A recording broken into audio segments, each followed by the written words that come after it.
ya con nuestra mesa de análisis. Le damos la bienvenida al exministro de Defensa, el señor Roberto Quiabra. ¿Cómo está? ¿Qué tal? Muy buenas noches. Al señor Luis Benavente, director de Vox Populi, analista político. ¿Cómo está? ¿Qué tal? Y al doctor Carlos Rivera, abogado de IDL. ¿Cómo está? ¿Qué tal?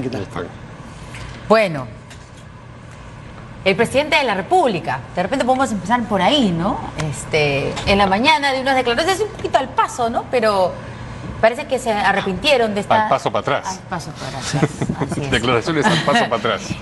Y dijo que no se había decidido todavía nada sobre ese tema del resguardo policial para los congresistas, cosa que no dijo el ministro del Interior. El ministro del Interior dijo que ya pronto salía el decreto de urgencia, que ya era una decisión tomada, pero el presidente dice que es algo que van a evaluar y... De hecho, él dijo ahora en la mañana que es cuestión de conversar con el Congreso, que el Ejecutivo también tendría que quitar de repente resguardo a algunos ministros, etcétera. ¿Cuál es su evaluación sobre este retroceso, este paso para atrás del presidente o del Ejecutivo? Bueno, empecemos por escuchar lo que dijo el presidente. Vamos a escucharlo. Definido eso, es una propuesta que se hace. La idea es mejorar la seguridad ciudadana a nivel nacional. Para eso la policía requiere más efectivos policiales y entonces hay que ver cómo todos podemos contribuir para que tenga más. También tiene que ser el Ejecutivo, también los ministros, las autoridades, tenemos que hacer un esfuerzo todos. Por eso es parte del diálogo que tenemos pendiente con el Congreso, una instable, y juntos verlo. Finalmente es una potestad, sabemos, del Congreso de la República, pero si todos colaboremos como los grandes proyectos, si nos unimos, vamos a combatir y vamos a derrotar a la inseguridad ciudadana. Gracias. Una propuesta, entonces.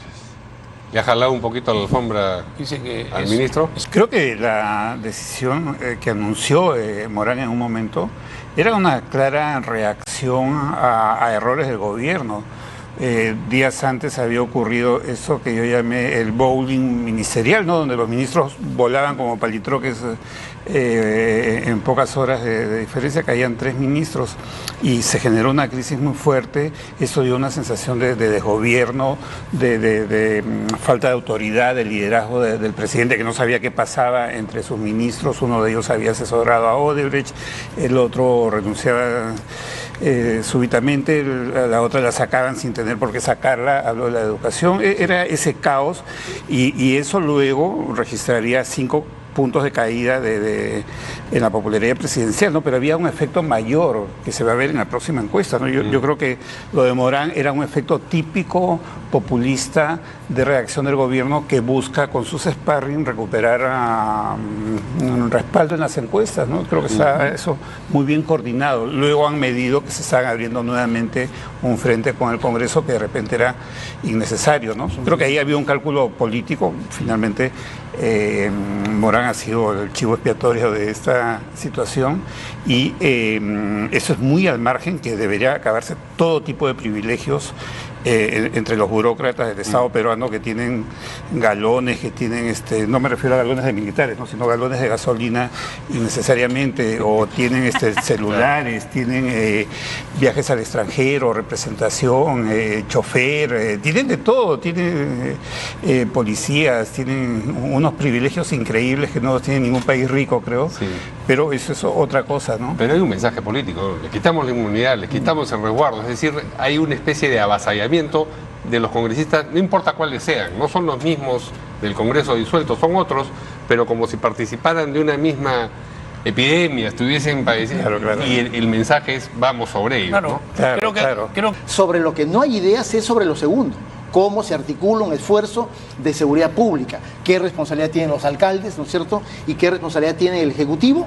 Eso en realidad no hay ningún tipo de espacio. En algún momento el gobierno de Humala, cuando ocurrió el evento, me parece, del hijo del excongresista Reyardo, fue, me parece, el último intento de constituir un Consejo de Seguridad Ciudadana.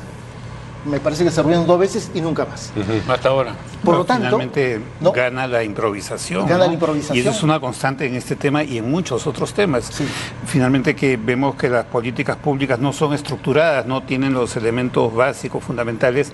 Lo que se da a la población por un mensaje efectista es algo que distorsiona demasiado. Hay veces en que hay políticas más estructuradas, pero no se llega a ver porque no las anuncian. Lo que se ve son elementos sueltos, ¿no? ¿Y esto sí le puede afectar al presidente? Porque era muy popular, ¿no es cierto? La gente no quería ni que regresara el Congreso de la República, ¿no es cierto? Sí, sí. Entonces, que no tengan seguridad, sí, que no tengan nada, que les roben, Que que nos la chanquen, vivan, sí. que la vivan igual que nosotros, que nos roban todo el día. Sí. Y de pronto hoy va a ser, el presidente dice que es una propuesta.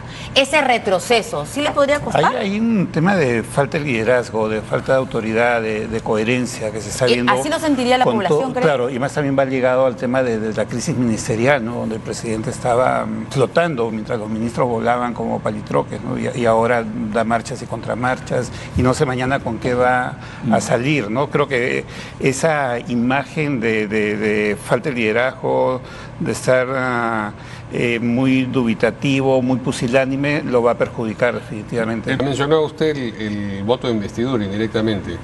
¿Cómo ven ustedes ese trance? ¿Cómo ven el ánimo de las bancadas a propósito de esa situación? No solo por lo que acaba de ocurrir con Morán, sino también, por ejemplo, hemos mencionado repetidas veces aquí, por la situación de la nueva ministra de Energía y Minas con los problemas que tiene. Sí. Va a ser una prueba de fuego la investidura. Ahora, la tendencia Pero siempre ¿quién va a echar el es- fuego a quién? Es la... Claro, la tendencia siempre ha sido dar confianza, ¿no? Lo que pasa es que ahora hay una fragmentación extrema. Sí. Aún en los momentos más complicados de Kuczynski, desde el Congreso le venían unas críticas muy duras y al final tenía una cantidad increíble de votos a favor de la investidura, ¿no? De parte de Fuerza Popular.